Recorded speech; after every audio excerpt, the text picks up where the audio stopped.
Always feels like a national holiday here in Cleveland, and I am honored to bat leadoff for you. This is awesome, and I'm just happy that we're not talking about an 0-3 start to the season. I'm glad the Indians were able to figure out a way to get a victory yesterday. Yeah, and we'll get into that. Obviously, a lot with this Cleveland Indians team to dissect already, just 3 games into the season. But, we had an opening day last year here, and it looked a lot different. No fans in the stadium, obviously a shortened 60-game season. But here we are, April 5th, opening day at Progressive Field. We're going to have just over 10,000 fans in the stands here for the first time in over a year now back at Progressive Field. And we're going to play a full 162. This opening day, it feels a little bit more real. I should say a lot more real than maybe last year's did. Yeah, absolutely. I'm glad you pointed that out because in all my conversations, whether it's been with Terry Francona in the last couple of weeks or a couple of different Indians players, I had a chance to go one-on-one with Zach Plesac, and I even talked to Josh Naylor recently. In talking to those guys, Ben, they weren't excited to talk about baseball. They were excited to talk about fans being allowed back at the ballpark. And I'll tell you what, they don't care if there's 3 people watching or 10,000. I mean, just the fact that people are going to be back, people are going to be heckling, people are going to be asking for autographs, people are going to be getting on top of these guys if they're struggling. I mean, I think that they are just so excited to have people back. I mean, that's why you play the game, Ben. Obviously, there's a lot of money that these guys make, but at the same time, to have fans there instead of what it was like last year, and to play more of what feels like a semblance of a season. I don't know if they'll play a full 162, but I know they're going to do their best, and it definitely doesn't feel like last year's shortened season. So I'm with you. This feels, I don't want to use the word more legit because they did what they could last year, but it just feels like what you kind of said, just what we're used to. This feels like it is back. And Ben, the amazing thing, I heard this on the radio on my drive in to WKYC studios today. This is going to be the first time that fans have been at Progressive Field since the fall of 2019. I mean, think about that. Fall of 2019. I think everyone's excited. It's insane. And that's Terry Francona speaking at his media availability before the game today. He said, we miss the fans here more than I think they miss being at the ballpark, which if you drive around downtown right now, I don't know. That's a pretty high bar to clear here. It's good to see the Clevelander and Panini's back up and bumping. But, yeah, I think we're just going to see a totally different vibe around this ballpark. And I think today is just, really one of those days. It's been such a long year, such a strange year. I think for a lot of people in the downtown Cleveland area and in the Northeast Ohio region, I just think today is going to be a special day in general to have that ability and for, nearly 11,000 fans here to have the availability to come down to Progressive Field and watch some Indians baseball. Yeah, I'm with you. And I think a lot of times, especially guys like me and you who do this for a living, maybe we get caught up in the X's and O's and wins and losses. I do think a day like today, it is appropriate to probably take a step back. We don't want the Indians to win today, but kind of take a step back and say, we're back at the ballpark. There's fans back at the ballpark. I get to watch it here on Channel 3. I get to listen to Tom Hamilton on the radio. We're able to do those things again. And Ben, to me, that at least feels like a slice of normalcy. Yeah, and that's, I came to the 2 playoff games. They were here at Progressive Field last year, and it almost felt like you weren't going to a game just because you didn't have those stands here. You didn't have that atmosphere around the stadium. So it's going to be really cool to see. Now we welcome in Jay Crawford, 3 News' own. And Jay, you've been following this Indians team for a long time now. We'll get into the nitty-gritty of the season and of this roster, but first of all, happy opening day here. Yeah, I'd like to say Happy New Year, guys. And it's we were just talking before you hopped on here. It's going to be cool here, having the fans here, having over 10,000 fans back at Progressive Field. Nick just pointing out that it's been since September 2019 since fans have been at Progressive Field. This is going to be pretty cool here today.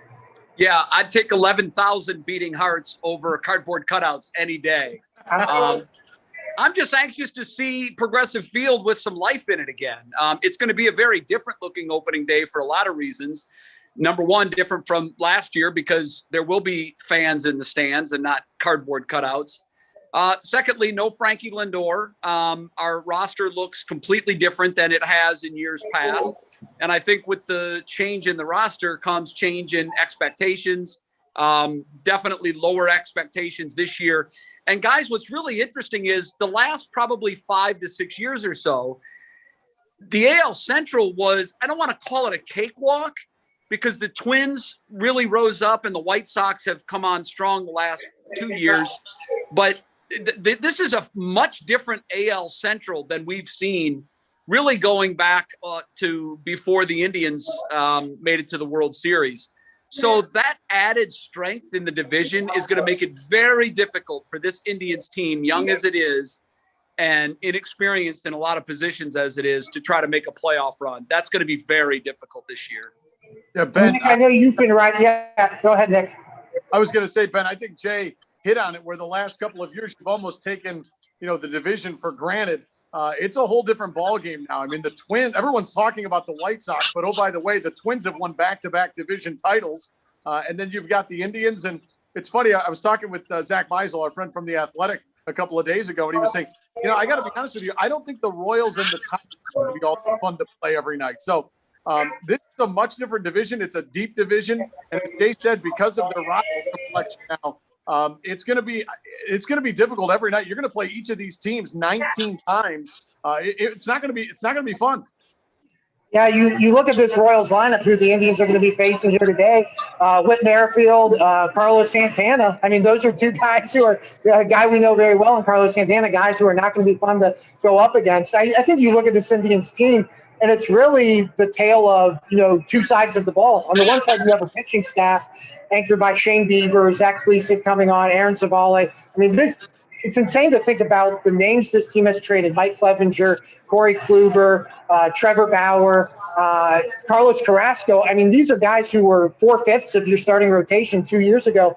They're all elsewhere, and this is still one of the best starting pitching staffs in baseball. But I think both of you have kind of alluded to this. The elephant in the room with this team and with this roster is, where are these runs going to come from outside of Jose Ramirez, who in theory might be a little easier to pitch around than he has been in years past?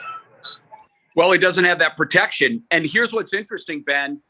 If you look at the first series with the Tigers, I think for us, that's a microcosm of what we should expect this year.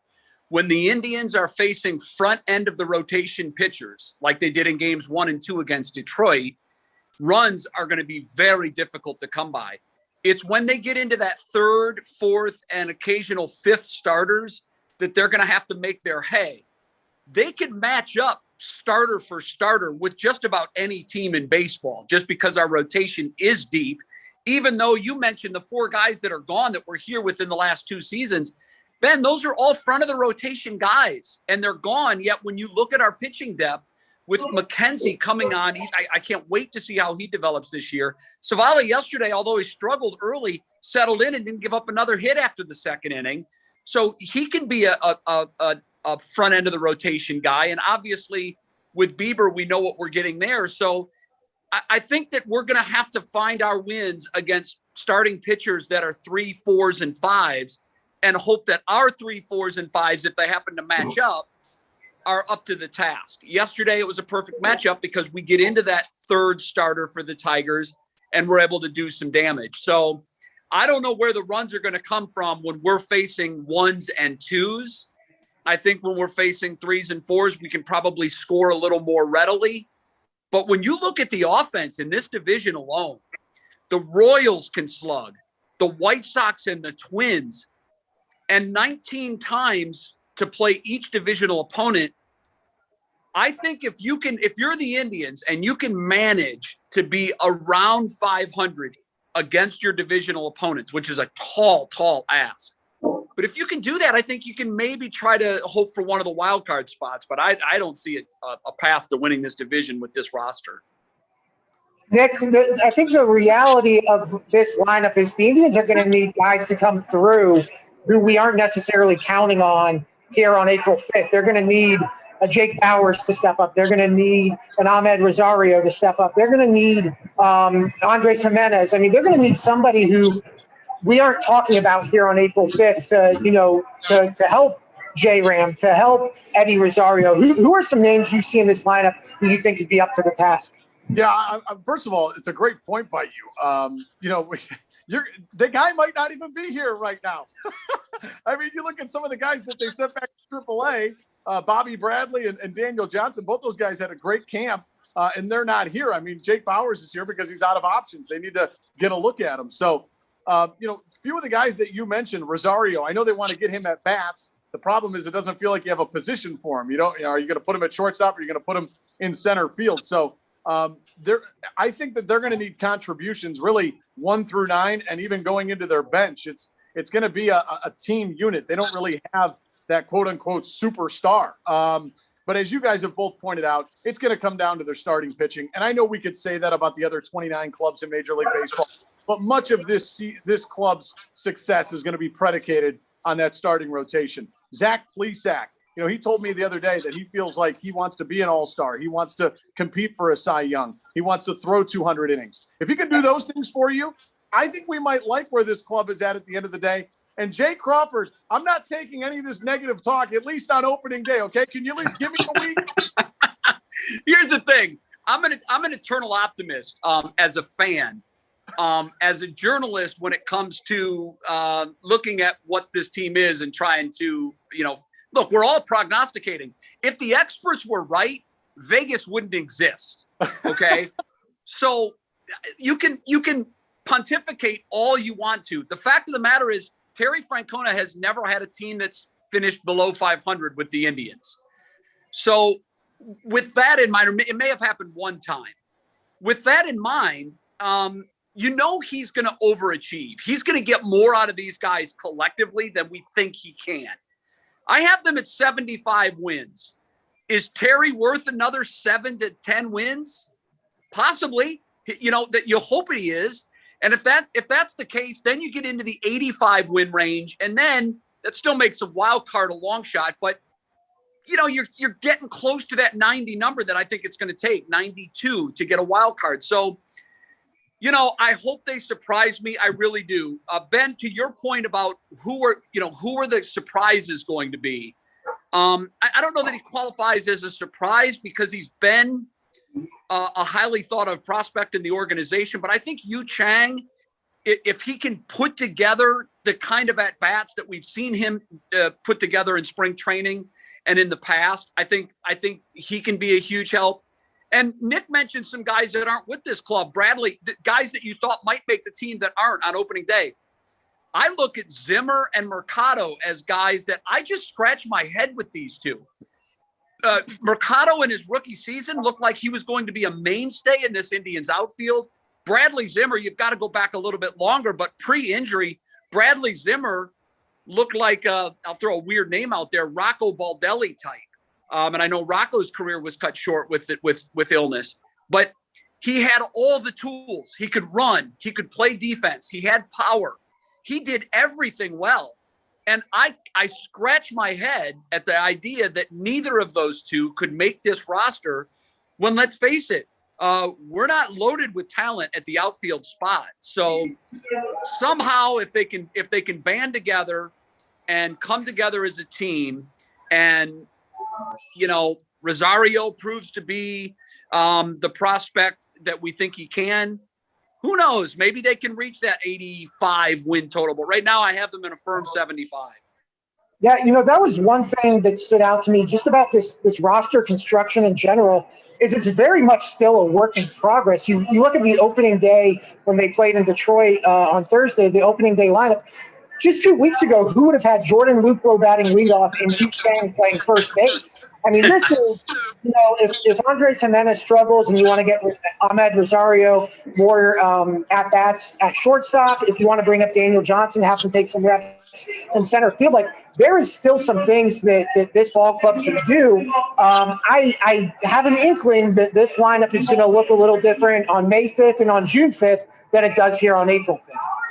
Yeah, and I think the one thing you got to remember, too, with Terry Francona clubs, they love versatility. I mean, you think about a guy like Ahmed Rosario, they could pop him out to center field. Maybe he'll play some shortstop, some second base. You might see him at first. I think you're going to see Yu Chang mix himself around at different areas. So, and the case in point, a guy who was doing that up until a couple of years ago was Jose Ramirez, guys. He was this club's left fielder a couple of years ago. So they want guys who are versatile. I don't know if you have that with Mercado, but certainly there's disappointment that a guy like Mercado did not go and take a job in camp. I'm with you, Jay and Ben. I'm not here to argue that he should be here or shouldn't be here. But I'm here to say I don't think he did enough. They weren't just going to hand him a job. And if you're a Tribe fan, that's actually pretty disappointing. Him and Zimmer are not here. So we'll see what happens. I do think sometimes we fall in love with the opening day roster. As you said, Ben, I think that this lineup and this entire roster, these 26 guys could look a lot different come July. Jay, I want to get you out of here on a positive note. So let's talk about the Indians bullpen. Emmanuel Clase yesterday, I believe, set the career record for 100-mile-per-hour pitches in team history in just one outing. You got Clase, you've got Karinchak, you've got Nick Whitgren. I know Brad Hand's not here anymore, but I think this is going to be a fun, hard-throwing bullpen to follow throughout the season. Well, I have three burning questions on the season, and Clase is my third. Can he be the hard-throwing closer for an extended period of time, for an entire season for this Indians? What we saw yesterday is exactly what I hope we see all year. The question is, are we going to be in a lot of save situations where we get him the work that I think he needs to have? My first burning question is, can Shane Bieber repeat what he did last year without the bats behind him? Can he be a Cy Young quality pitcher? If his ERA is 2.5 and the Indians are scoring 3.5 a game, it's going to make it tough. I don't even know. I'm not sure that he's going to put up the wins that he'll need to be a Cy Young. And my second burning question, I went way out of order there. My second one is Jose Ramirez. Can Ramirez continue to be an MVP quality player without the protection in the lineup? Because he's just not going to see the pitches that he has seen in the years past. So he's going to have to be the clear workhorse of this team. I would expect his average to go down. I would expect his power numbers to go down, and I would expect his walks to go up. My hope is he doesn't get frustrated and impatient and start diving at bad pitches early in the season. Because if he does, the book will be out on him that you don't have to come into the strike zone to get him to fish. If that's the case, he could have a high strikeout total on pitches that are out of the strike zone just because he's impatient. He's so amped up to get something sexy to hit. So those are our questions. And I think if we get the right answers to those three questions, then yeah, I think we can probably compete for a wild card spot. And that's about as positive as I can get. Right. We will leave it on that while we've got you in a positive mood. Jay Crawford, 3 News, thanks for joining us. See you guys. As Jay leaves, we bring in WKYC.com's Dave Dino Talley here in just a second. It looks like there he is. But Nick, we were talking about this team and just kind of going through this lineup. One thing that I think is cool that we're going to see today actually is we're going to see a left-handed starting pitcher. I tweeted that feels like the first time since Cliff Lee. I know it's been sooner than that, but a left-handed starting pitcher in Logan Allen. For our viewers out there who aren't as familiar with Logan Allen, what can you tell them about it?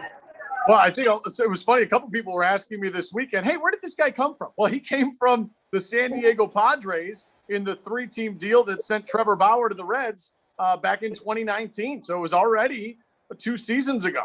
That wasn't last year. That was 2 seasons ago now. And Ben, I got to tell you, he was kind of like the prize gem of that deal. The Indians are really high on this guy. They haven't really put the expectations, but I know they are expecting some big things from him. As you pointed out, he's their first left-handed starter in quite a long time. And I don't think that this is going to be this complete revolving door that we've been told at the 5th starter spot. I think if this guy can go out there and show that he can give you a chance to win every 5 days, he's going to be a staple in this rotation.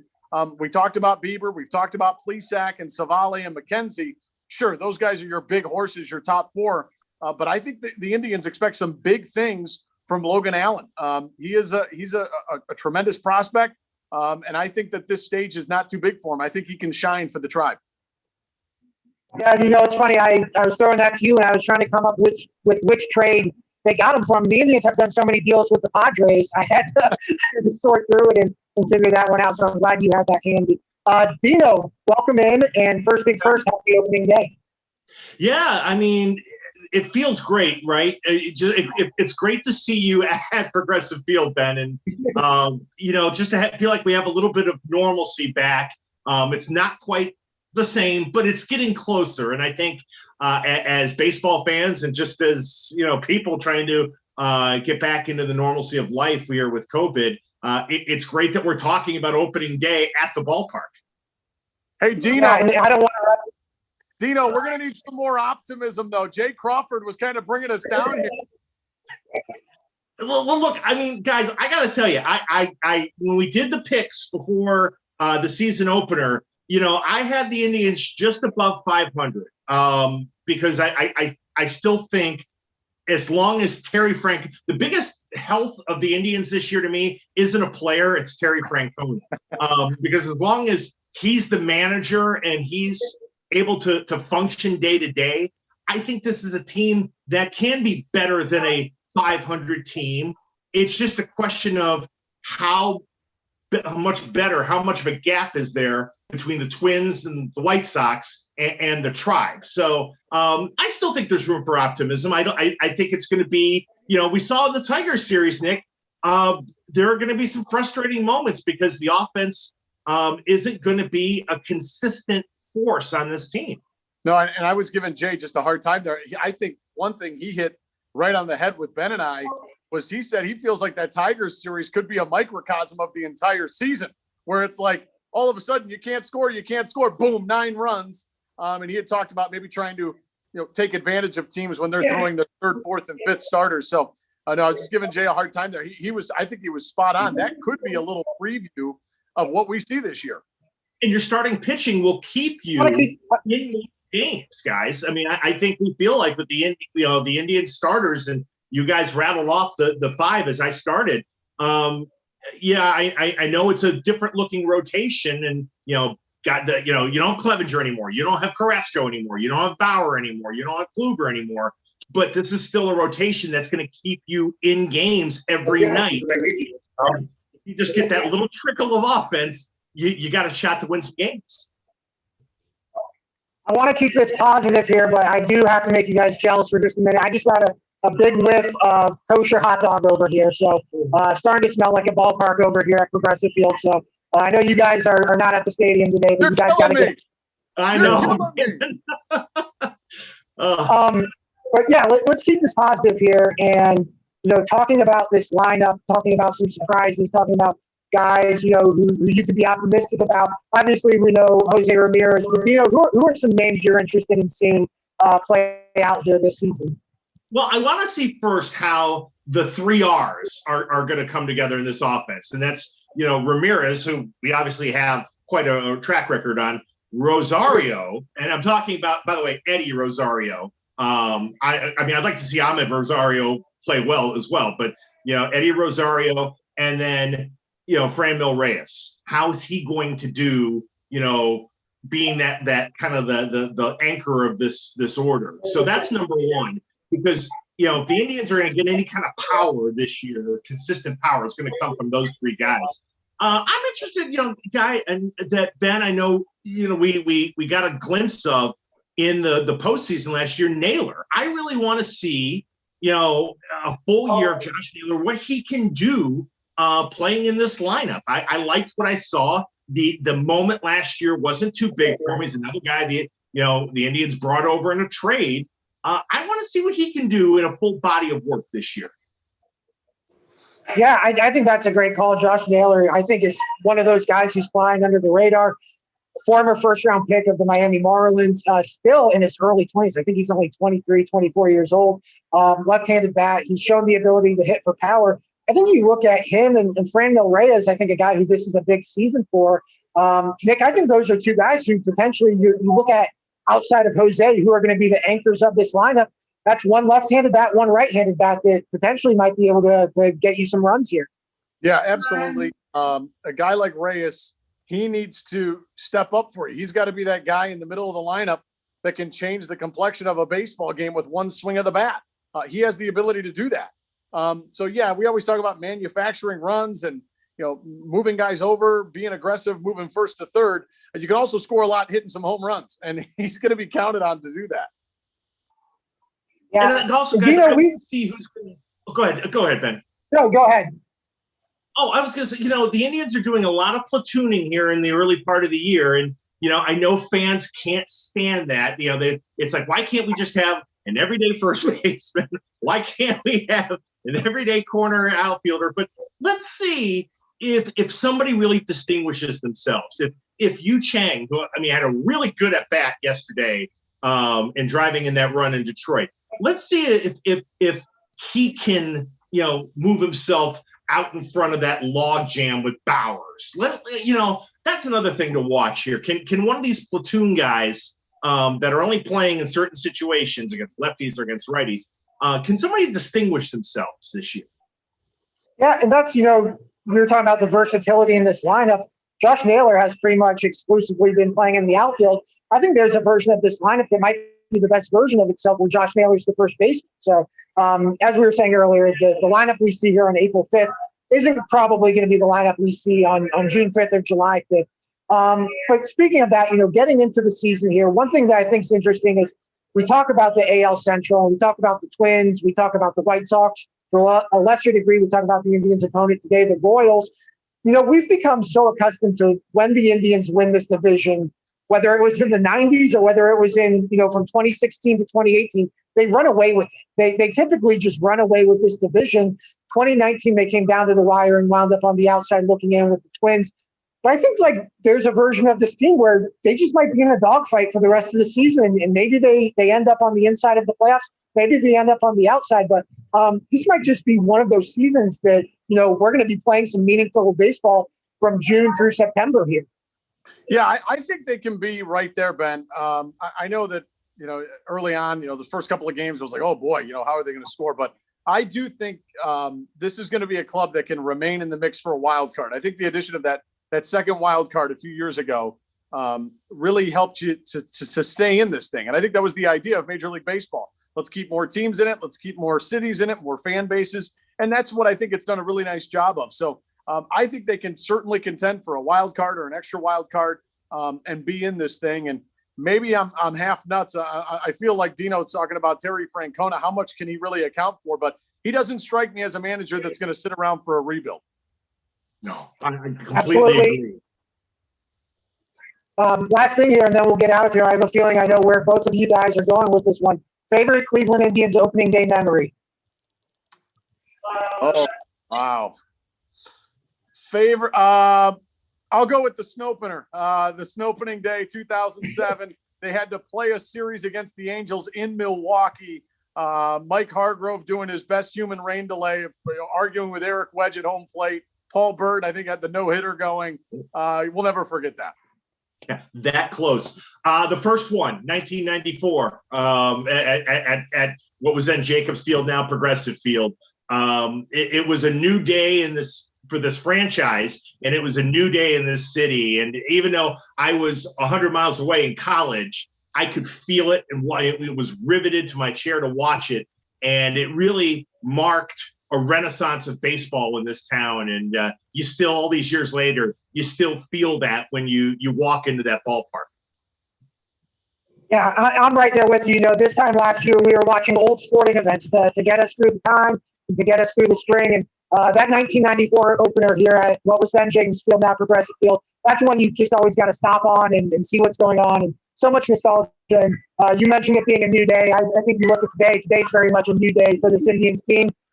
Just welcoming fans back to the stadium. So regardless of how this season shakes out, I think today's going to be a really cool day. So that's going to do it for us today on our 3 News Digital special.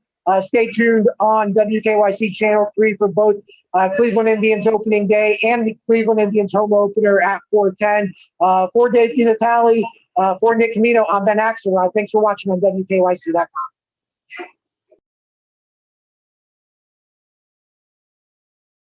Year of 2020, baseball is stretching its legs here in 2021.